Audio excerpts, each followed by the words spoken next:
por lo que hace a los casos de tortura. Existe un dictamen, es un dictamen a nivel internacional que se ha creado por los organismos internacionales, por el que se determina si una persona fue sometida a un caso de tortura o no.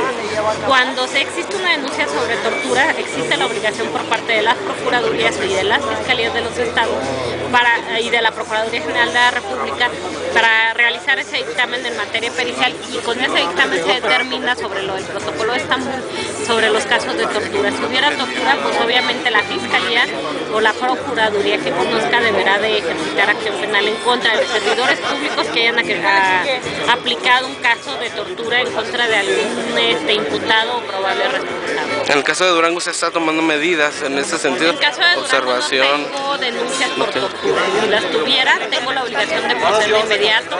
Todos esos casos se van a conocer a la Comisión Nacional de Derechos Humanos y son muy observados, y nos obliga a dar cumplimiento a dicho protocolo de Estambul, porque es un protocolo y es una convención firmada por el gobierno de México. Como sabemos, en jerarquía está primero la Constitución y en segundo plano los tratados internacionales. Hablaban ayer también de derechos humanos, de que esta guerra exponía mucho a la sociedad a abusos del ejército, abusos de policías.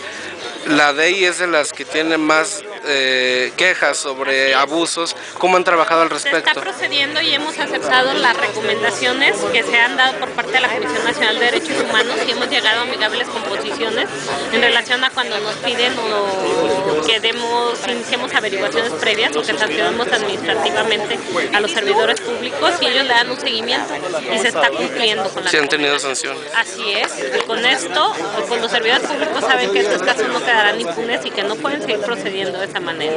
Se les dan cursos y pláticas de derechos humanos. La Comisión Estatal está dando cursos, incluso nosotros el ICAP se lo estamos aplicando con el fin de evitar y prevenir.